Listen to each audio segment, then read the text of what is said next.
Weird result.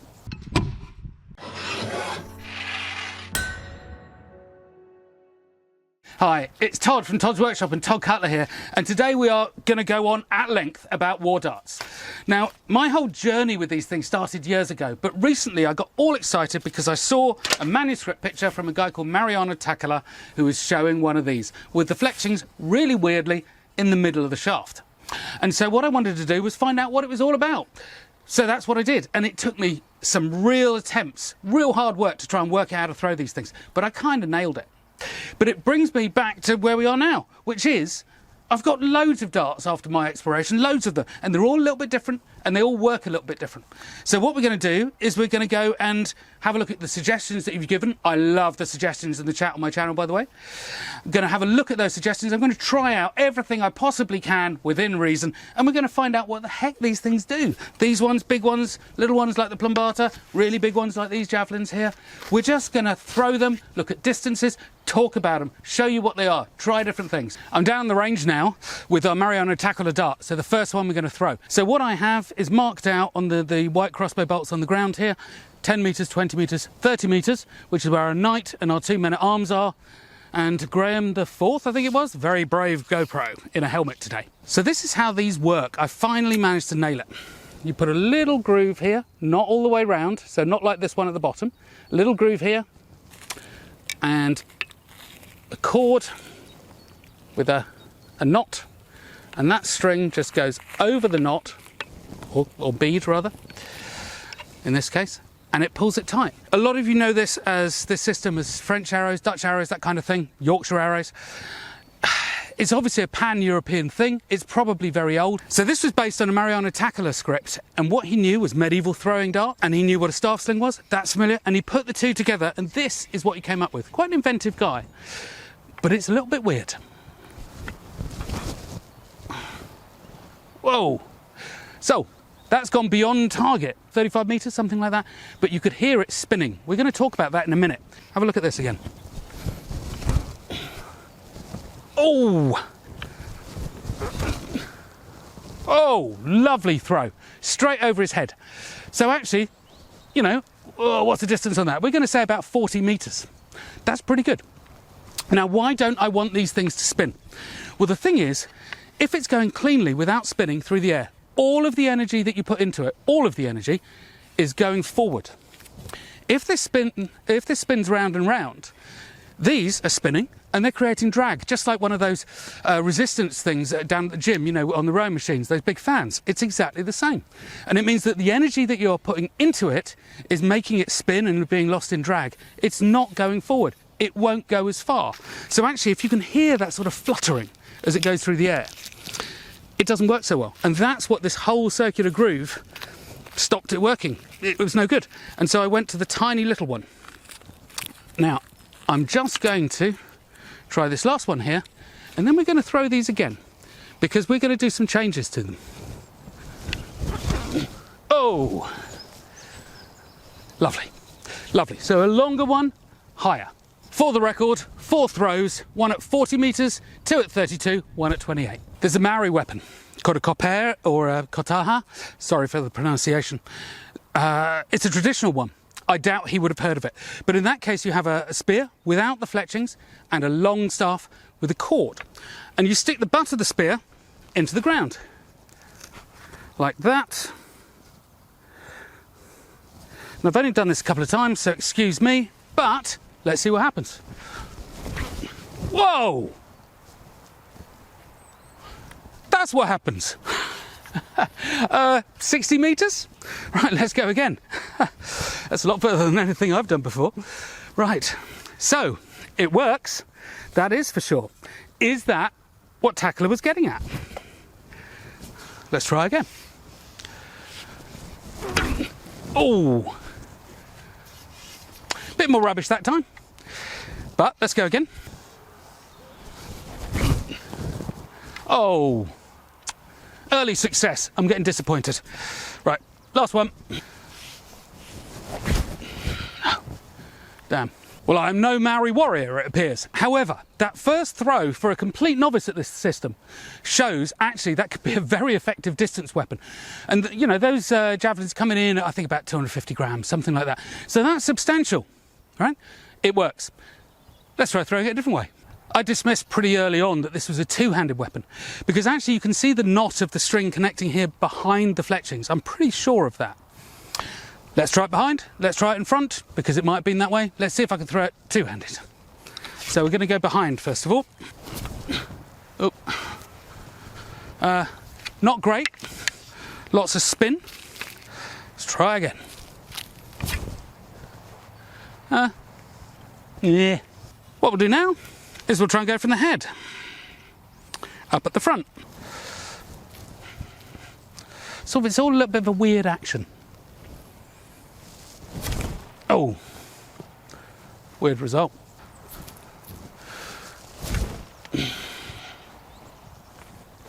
No.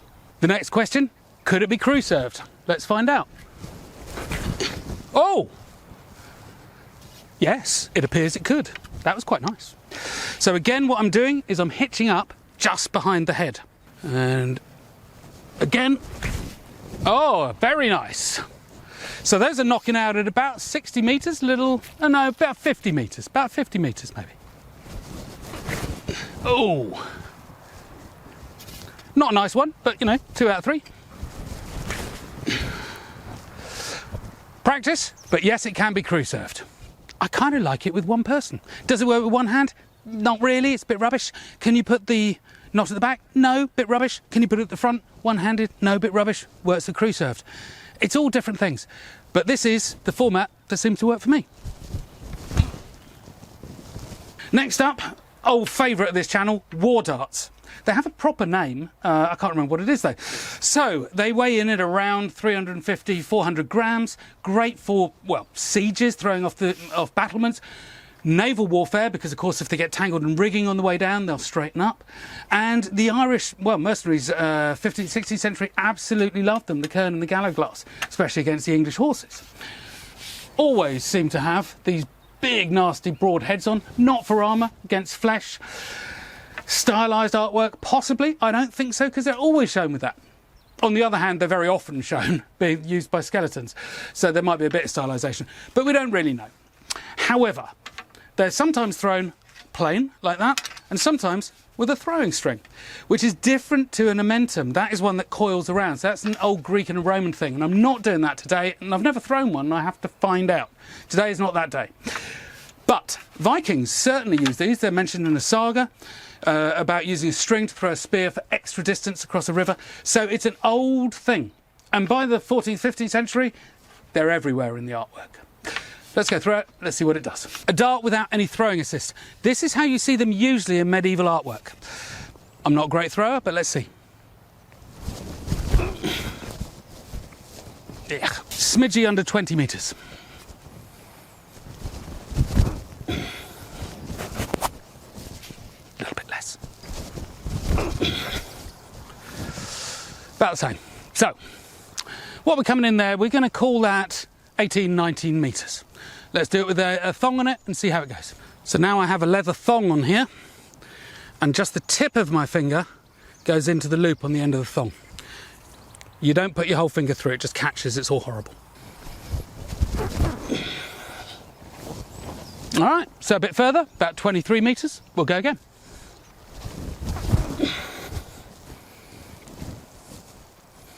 That's a nice one.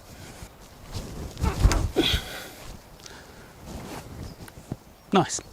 So that last one, maybe about 25 metres. So, you know, significantly different to the 18, 19 I was getting before, but they go very high and they're dropping right down.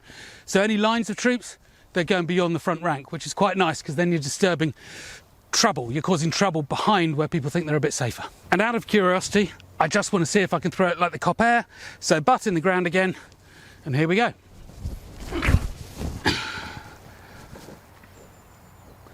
Yes, that's the first time I've done that. So that was 31 metres, something like that. That was a nice result.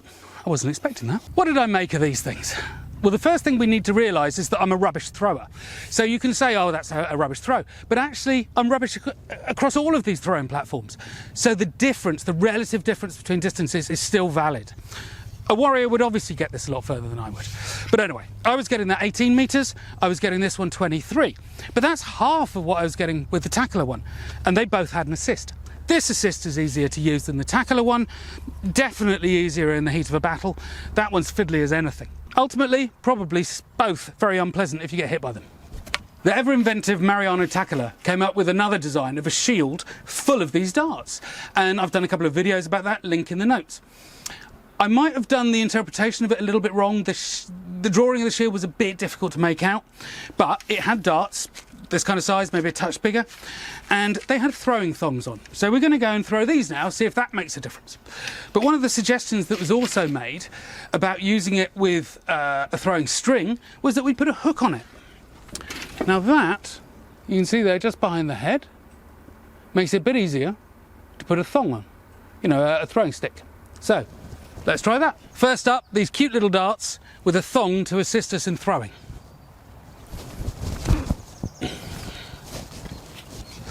Oh, what's that, 25 metres, something like that, maybe a touch more. I'm throwing to the right, strangely. Let's see if I can correct that. A little bit. But yeah, so we're dropping in 25, 26 metres on the hole. You know, which is, whatever, reasonably respectable. Lovely, so maybe about 28 to finish. Going to try it again without the thong. Oh! Ah! Something interesting is happening here. Ah. And I'm actually going to stop. So, biomechanics.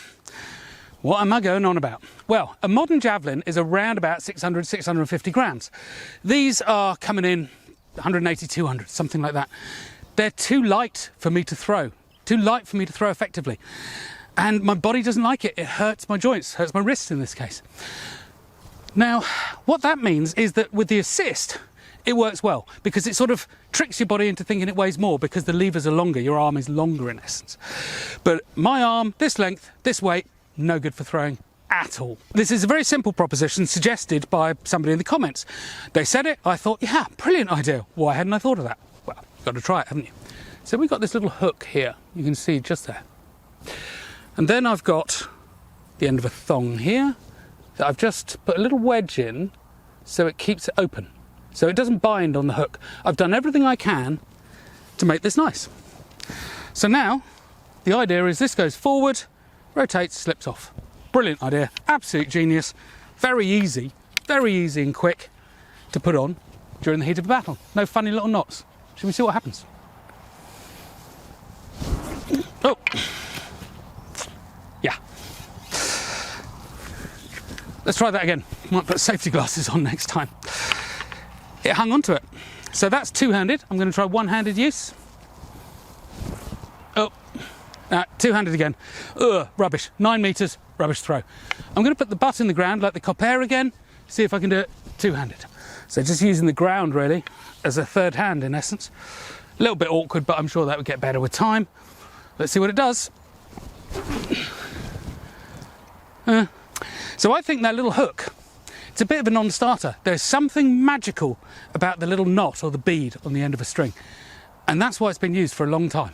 I think every nation on earth has a name for these, and it's different wherever you go. Yorkshire arrows, French arrows, Dutch arrows, Swiss arrows, whatever. Martian arrows. Arrow. With or without fletching, can be without if it's really carefully made. String with a knot in it. Big chunky knot, like a figure of 8 knot. Wraps around the base of the fletchings. And then you just hold it tight, and the tension holds it in place. Hold it up near the tip. And then you just throw it. And that extra string effectively extends your arm length. And it allows, although this is very light now, about 70 grams, I think, it allows you to throw it comfortably without getting hurt like that last one. It's an interesting thing. Could it be a weapon of war? Well, these things are only very light, aren't they? So that's not going to happen. But there is another version, the whip bow. People keep on saying, oh, well, that thing that Tackler made is a whip bow. So this is a bow with a string on it, and it's flexy. And you put your arrow in that, and you throw that. Let's try both, see what happens. I've known about these, I'm going to call them Yorkshire arrows, since I was a kid. And basically, you get a stick, fletch it, playing cards, gaffer tape, feathers, whatever you want. Wrap your cord around it with a knot, but we're throwing from the back of the fletchings. Let's see what they do. Oh! So, that last one was in about 40 odd metres, something like that. You know, respectable distance. But actually you can get these things with a lighter arrow a lot further. But 70 grams, what's that actually going to do at the other end? I suspect not that much really, not at this speed. So what are these about? Weapons of war? I don't think so. I think they're for playing. The bigger boys, yeah, you wouldn't want to get hit by that. These ones, not so much. But one thing people do say, make it easier, faster, we could put a loop on the string, put it in the nock on the end of the arrow there. Let's try that next. Oh, lovely stuff. Going to do the same kind of thing. So we've got a loop on the end of our string here. Just goes in the nock. Wraps around your finger. Brilliant. Can't fail.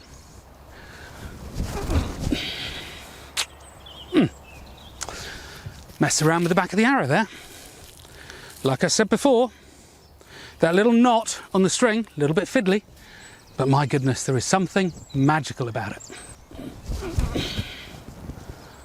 The best of the lot. And the next one up is the whip bow. It's a great name. That sounds awesome. Sounds awesome. And it is a stick that's been tillered like half of a bow. It bends, yeah? It's got a nice bend on it. String with a knot. You put the knot around the shaft, close to the front end because of stability issues. And you bend it, throw it, two-handed job. And it's rubbish. Right, shall we go again? Just make sure. I think this would be very different with lighter arrows, maybe sort of 20 grams or something like that. I think you might, have a better bet. But with these big ones, it's not really doing very much at all.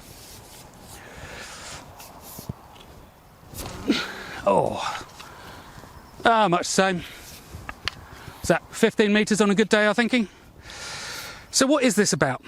Well, I think it's quite simple, really. It's a toy. Oh, rubbish. Now, if you compare the similar kind of system to Yorkshire arrows, this is a lot more involved, probably takes a bit more development, a bit more skill, keeps little Johnny involved longer than Yorkshire arrows, stops him throwing into the neighbour's garden because the range is not very good, and he's got a tool that his other friends haven't got, so that is really exciting. Is it any good? No. Is it a weapon of war? Not a chance in hell. And the reason is, very simply, biomechanics. Because like I said, whip bow sounds brilliant, sounds awesome, right? But all of that leverage is being put on your wrist. You pull that, yeah, you can bend it a bit, but that's your lot, really. That's it. So what you might get out of this is a 10-pound bow, something like that with that leverage, maybe. So it is not a weapon of war. It's a fun toy for little Johnny and not as good as other options. Well, anyway, in the days when health and safety would allow that. And the last up are these, Plumbata. Really nasty barbed head, lead weight, wooden shaft, fletchings. Used in the 2nd, 3rd, 4th century AD by all the troops actually. I thought it was just auxiliaries, but legionaries did too. Throw them just before shield lines clash. Check this out.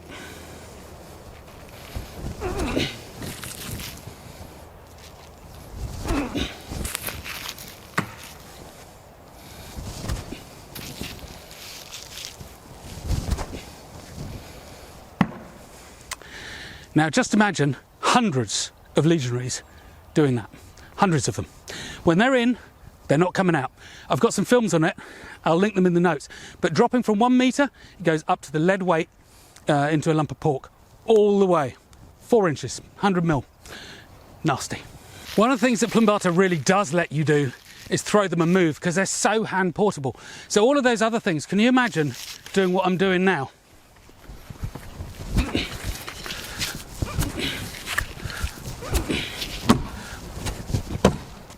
And that is the case in point. I know the dude's in armour, but you know, he could have been an unarmoured peasant, whatever. But the point being, I can move and I can throw. Why, oh why, did they ever fall out of use? And here is the mystery question. They got these. They've got bows and arrows. So why are they messing about with all of that stuff? Why is it better? These outshoot them. Distance, speed, probably power. You know, and they work well enough. Well, maybe it's a simple thing that they just liked hurling around big arrows. So let's see if this one works off a bow. Perfect. Nothing wrong with that. 70 metres. Why throw it? So let's go for one of these big ones. And this is possibly the most ridiculous thing I have shot.